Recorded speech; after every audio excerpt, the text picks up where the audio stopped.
सिद्धेभ्यः ओम नमः सिद्धेभ्यः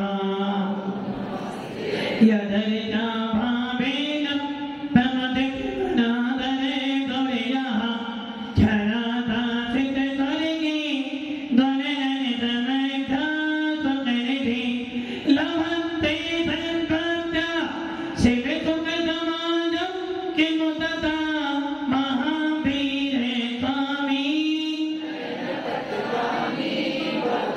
महावीरे स्वामी महावीरे स्वामी नयन पथिगामी भवतु मे भुवः पतनानितं जाने दर्शन नहिगा चारित्राणं गम्भीरं मोक्षे मार्गोपदेशिका पंच प्रवृत्ति भगवान की एकाधिनाथ भगवान की अंतिम सत्संगति भगवान महावीर स्वामी की आचार्य श्री कुंद भगवंत की आचार्य श्री उमा स्वामी भगवंत की आचार्य श्री विमल सागर जी महाराज की तपस्वी सम्राट आचार्य गुरुदेव सनवती सागर जी महाराज की तीन काम लोग करोड़ मणि रथों की द्वादशा मंजिलों माता की बोले बड़ा पूज्य अध्यात्म की दिव्य नमस्ते आचार्य वंदे संतोष आचार्य गुरुदेव की समस्त आचार्य संघ की मोक्ष मार्ग सनेतारं भेतारं धर्मोपदां यत्तारं विसतत्वानां वन्दे तद्वलब्धये भव्य आत्माओं भगवान महावीर जाने माने तीर्थंकर और शायद ऐसा कोई मंदिर होगा जिसमें भगवान महावीर विराजमान न हो। मंदिर में भगवान विराजमान करना सरल है, मंदिर में भगवान को देखना बहुत सरल है, किंतु अपनी निज आत्मा के अंदर भगवान को देखना बहुत बहुत बहुत दुर्लभ है। भव्य आत्मा आचार्य उमा स्वामी भगवान अपने तत्वांश सूत्र के दूसरे अध्याय के तीसरे सूत्र में कह रहे हैं, औपसमिक भाव की चर्चा करते हुए कह रहे हैं सम्यक चारित्र अर्थात सम्यक दर्शन आपकी जड़ है, सम्यक दर्शन आपका मूल है, और यदि मूल है तो मकान महल बन सकता है, और यदि मूल नहीं है तो आपका तीन काल में मकान बनने वाला कौन सा मकान? जिस मकान की चिंता है वो मकान तो यहीं रह जाएगा, जिस मकान के लिए दिन रात पुरुषार्थ करके वो मकान तो ईंट पत्थर चूना का बना है, 100 साल 500 साल बाद आपसे छूट जाएगा, किंतु जो आत्मा आपको अनादि काल से मिली है और अनंत काल तक आपके साथ में रहने वाली है, ऐसे निज आत्मा को यदि भगवान बनाना है तो आपको सम्यक दर्शन प्राप्त करना पड़ेगा।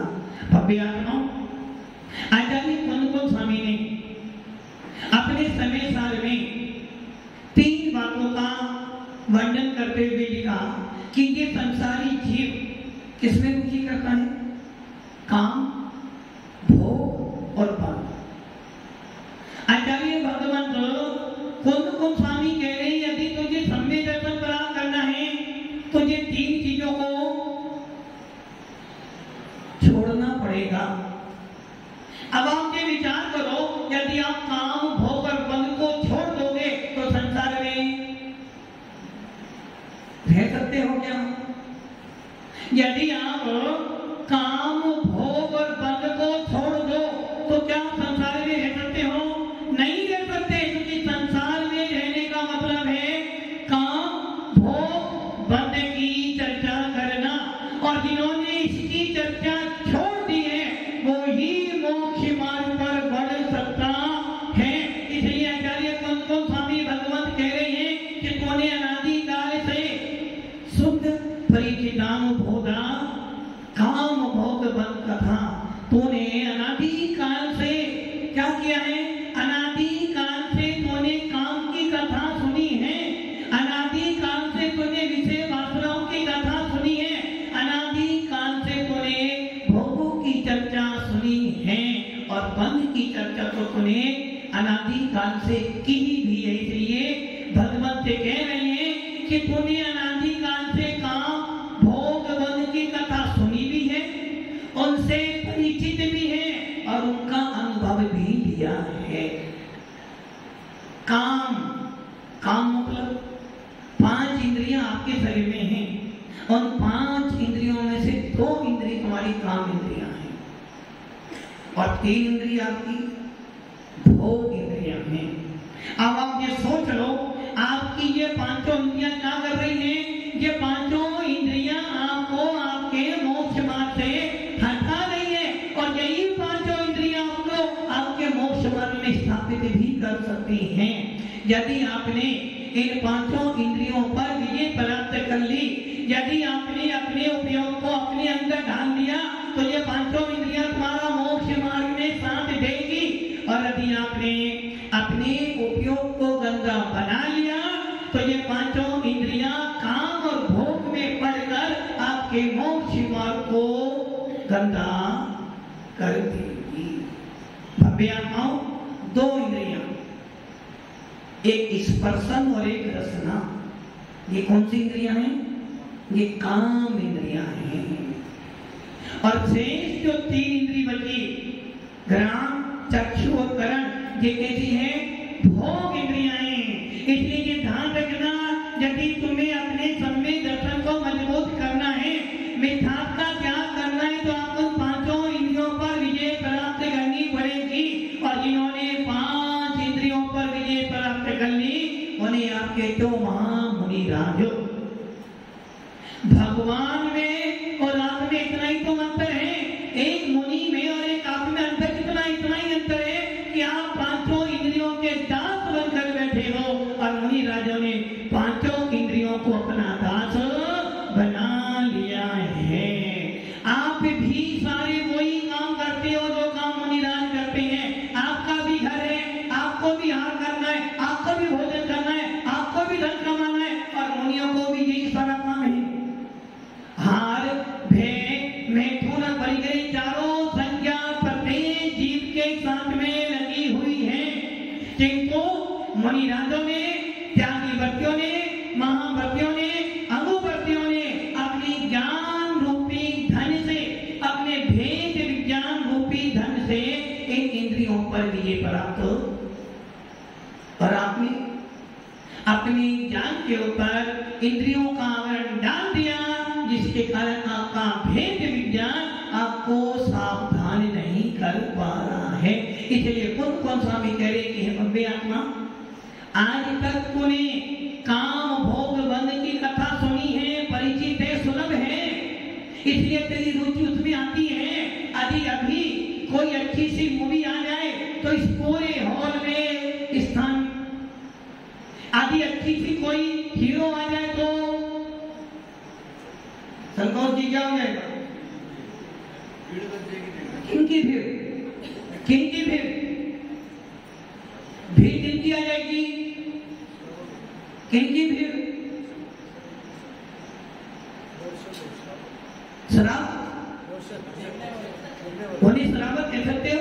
दर्शक भी नहीं, मात्र वो अपनी इंद्रियों की पुष्टि करने के लिए जो विषय लंपटी है, जिनकी आसक्ति बड़ी है, वो लोग मिल जाएंगे। और इसी स्थान पर आदि साधुओं का प्रवचन हो, सर्वात्माओं का प्रवचन हो, तो गिनती के व्यक्ति बैठते हैं। वो भी इसलिए बैठते हैं, उसमें से आगे तो इसलिए बैठते हैं कि चलो 1 घंटा महाराज के पास टाइम पास हो जाए। ये ध्यान रख लेना, यदि ऐसी बनती आपकी है तो सोच लेना अपने नाम के पीछे जैन लिखना बंद कर दो। क्योंकि जैन का अर्थ होता है आत्मा की साधना करने वाला, आत्मा का श्रद्धान करने वाला, आत्मा को जानने वाला वो होता है, उसे जैन कहते हैं। इसलिए आचार्य कौन स्वामी कह रहे थे कि भैया यदि तू चाहता है तेरा मोक्ष मार्ग प्रशस्त हो तो दंतन भट्टा भट्टा दंतन भट्टन से नत्य की गानम सिंचंती जरिए भट्टा दंतन भट्टा न सिंचंती। 3 प्रकार की आत्मा होती हैं, बहिरात्मा, अंतरात्मा और परमात्मा। आप कौन सी आत्मा हो? अश्विन समझी कौन सी आत्मा? 3 प्रकार की आत्माएं, बहिरात्मा, अंतरात्मा, परमात्मा। और तीनों ही आत्मा यहाँ बैठी हैं। इन तीनों में सब एक फिल्टर पानी है, एक आरओ का पानी है और एक नाली का पानी है। बोलो कौन सा पानी लोगे आप? एक नाली का पानी है, एक आरओ का पानी है, एक फिल्टर पानी है, एक कुएं का पानी। आप कौन सा पानी पियोगे? देख लो अभी भी क्या कुएं का पानी पियो ये सब या फिल्टर पानी ही पियो, इसका मतलब कहीं ना कहीं अभी भी बने हुए। और अभी एक ज्ञानी से पूछोगे कहेगा भैया ना नाली का पानी तो वैसे ही नहीं चाहिए, ना आरओ चाहिए, ना फिल्टर पानी, तो शुद्ध कुएं का पानी और आपको फिल्टर पानी। और आजकल तो महाराज लोग भी कहते भैया अभी आरओ का पानी पीना हो। पहले क्या कहते थे? आरओ का पानी, जितने आरओ का पानी पिया समझना उतने अपने जीवन में अनंत अनंत जीवों को मारा। एक कसाई तो मात्र एक मुर्गे को हलाल करता है, किंतु एक आरओ का पानी पीने वाला ना जाने कितने सारे जीवों का हलाल करता। इस पे चर्चा में ज्यादा नहीं करूंगा। यदि एक कसाई बाहर बैठकर एक बकरे को हलाल करता है तो आपका तो पापी है, कितनी जीव इंसान कर रहा है। और आप अपने घर में कर गया आरओ और क्या कर रहे हो? उस आरओ की ही मशीन लगाई, उस आरओ की टंकी कब खुली थी? प्रेरणा जी कब वो टंकी साफ करी थी? 4 महीने में, साल में एक बार। और क्या लिख रहे हम लोग? पानी छानकर पीना चाहिए। कितनी देर की मर्यादा है? 41 मिनट में इस समय का। और आपने साल भर उस टंकी को साफ किया आरओ की, उसमें कितनी काई जमी हुई थी कि वो काई नहीं थी, वो जीव थे। और जितने आरओ का पानी पिया, जितने फिल्टर पानी पिया, उतने जीवों को खाया है, पिया है, डिलीवर है जीवों का। और अब तो महाराज लोग भी कहने लगे भैया पहले आरओ का पानी खराब था, क्या करो? कुएं का पानी भरो, उसे छानो और फिल्टर मशीन में डाल दो, पानी पी लो। इसका मतलब क्या हो?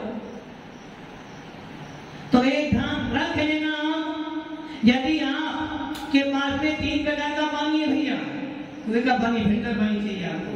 इसी प्रकार आत्मा 3 प्रकार की, बहिरात्मा, अंतरात्मा और परमात्मा। कौन सी आत्मा हुआ? कौन बोला था? अंतरात्मा। आप कौन सी आत्मा सुनेंगे? ट्रस्टी होते हो, कुछ पढ़ाई कम करोगे। परमात्मा, देखो कितनी अच्छी बात। मतलब कि हम बहिरात्मा नहीं है, अंतरात्मा इनको ना परमात्मा। यही कारण है कि हम जानते नहीं परमात्मा कौन है। कौन होता है परमात्मा? संतोष जी आपकी दृष्टि परमात्मा तो आपके हो गए। देखो असल में क्या है, महाराज जी में ज्यादा क्या है, हमारे में ज्यादा काम है। तू सारे काम कर कर आए, अब वो कह रहे महाराज आप गलत समझ रहे, वो सही कह रहा, परमात्मा ही तो है। जो पत्नी का परमेश्वर हो परमात्मा, पत्नी के तो परमात्मा ही हो ना, पति परमेश्वर। अरे भव्य आत्मा हो, 3 प्रकार की आत्मा की, बहिरात्मा, अंतरात्मा, परमात्मा। जिस प्रकार 3 प्रकार का पानी है, एक आरओ का पानी है, एक नाली का पानी है और एक कुएं का पानी है। कुएं का पानी तो परमात्मा है, नाली का पानी बहिरात्मा है और आरओ का पानी अंतरात्मा। समझ लो, किंतु आरओ का पानी भी वैसा ही है। 3 प्रकार की आत्मा थी, अंतरात्मा, परमात्मा और बहिरात्मा। बहिरात्मा धनवान जी कौन सी आत्मा? पक्का? क्यों? गुलिस्तान वो तो बात वो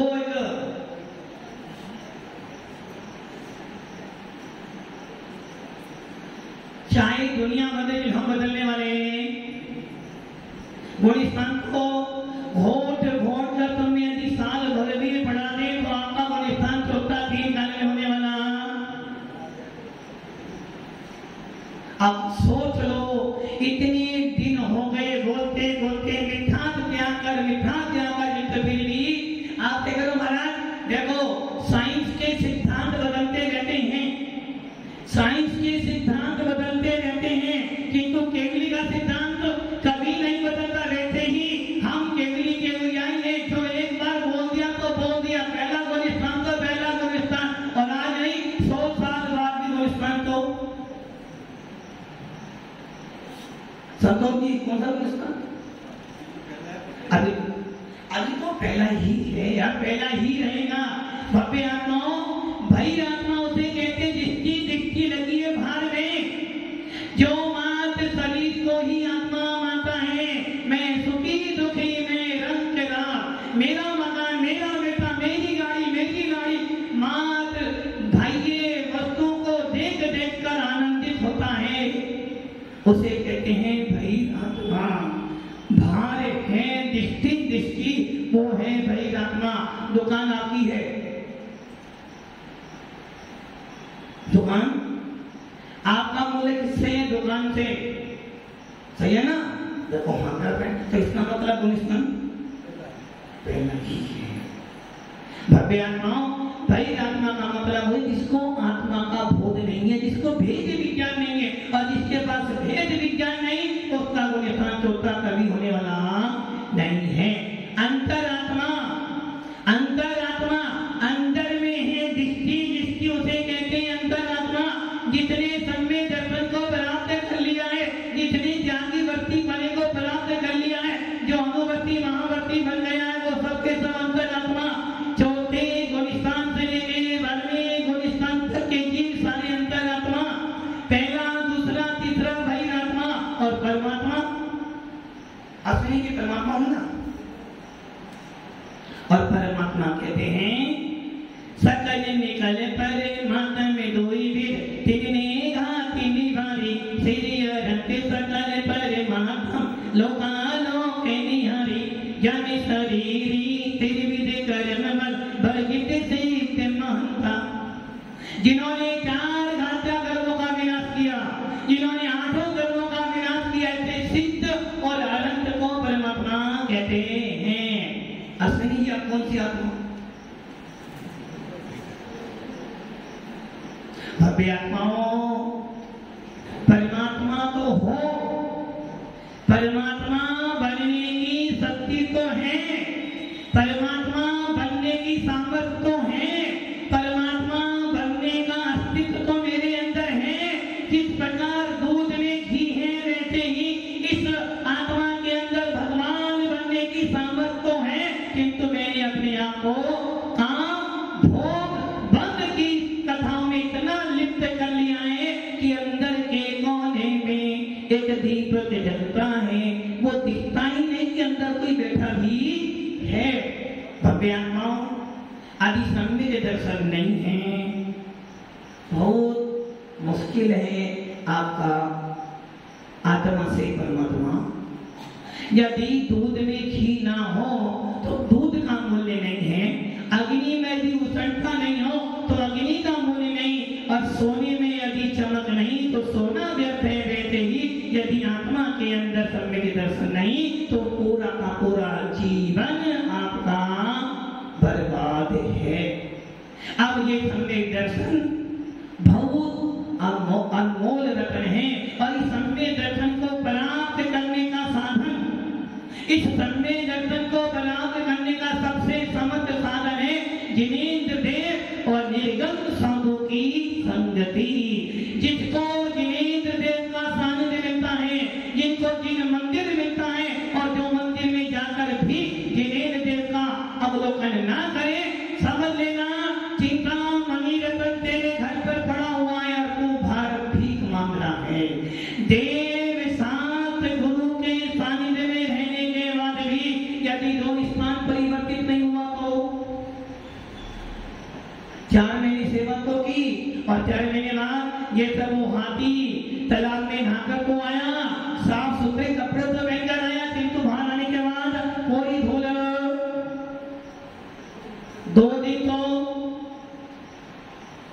2 दिन क्या किया? 2 दिन क्या किया? डांडिया। अब इंतजार कर रहे हो अगले साल आएगा तो इससे अच्छा, और अभी से योजना बना ली अगली बार तो मैं ऐसे ही कपड़े पहनूंगी ये सोच नहीं पहने। अभी से योजना बनाई मतलब आपको ये तो चिंता है कि अगली बार, क्या आपको ये विश्वास है कि अगली बार आप जीवित भी रहोगे? अरे भव्य आत्मा अभी यही विचार करते हैं आत्मा अब की बार 10 लक्ष्य पर आए थे, कुछ नहीं कर पाया, चलो अभी नहीं कर पाया, अब तो अपना प्रयास करो। इसे कहते हैं भेद विज्ञानी जीव, जो हर पल हर क्षण अपनी आत्मा को जानने का प्रयास करता है। भव्य आत्माओं सौभाग्यशाली हो, कोई पुल भड़का बोलने आपके आगे आया हुआ जो आपको इतना अच्छा धर्म मिला है, इतना अच्छा पुल मिला है और इतने सुंदर से जीतराजी भगवान मिले हैं, निर्गत साधु जिनको पूरे विश्व के अंदर बड़ी आदर भाव से देखा जाता है, उससे भी अच्छी बुद्धि मिली है कि हम अपने बुद्धि से अपने अंदर भेद विज्ञान उत्पन्न कर सकते हैं।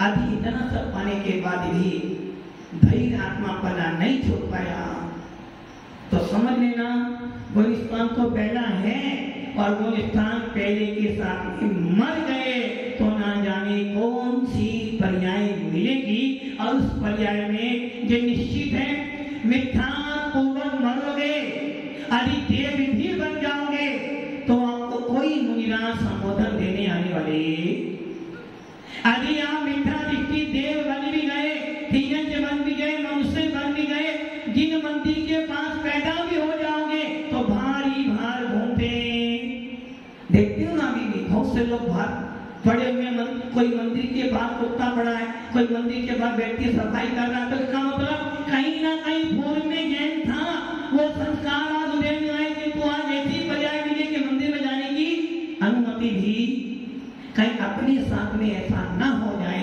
इसलिए भव्य आत्मा अपने भेद विज्ञान को, अपनी आत्मा के अंदर वो शक्ति है, चाहो तो आप भी आज भी सम्य दर्शन प्राप्त कर अपना स्थान 6वां 7वां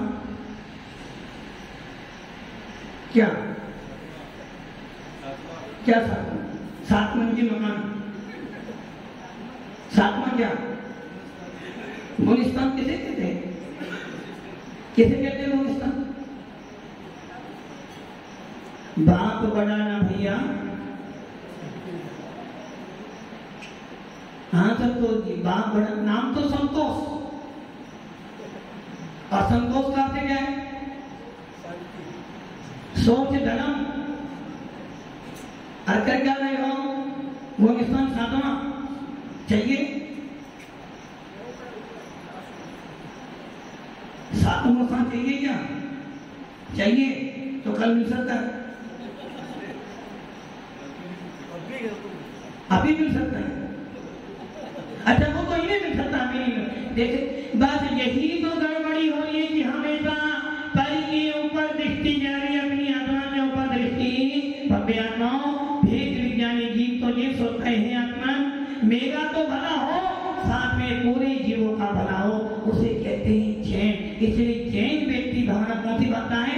मैत्री भाव जगत में मेरा सब जीवों पर नित्य रहे। किन पर? सब जीवों में आता हूं, मना कर रही। अरे भैया सब जीवों की चिंता करता, उस सब जीव में मेरा नंबर, मैं भी तो जीव तत्व हूँ। हे आत्मा सबको क्षमा करता है, सबकी चिंता करता है, कभी अपनी चिंता, मैं भी तो जीव अपनी चिंता करे, पर अपनी चिंता करूँगा, अपने बारे में सोचूंगा तो मेरा कल्याण हो जाएगा और मैं भी मोक्ष मार्ग को प्राप्त करता हुआ एक दिन अरण्य से दबन जाऊंगा। ओम नमः शिवाय।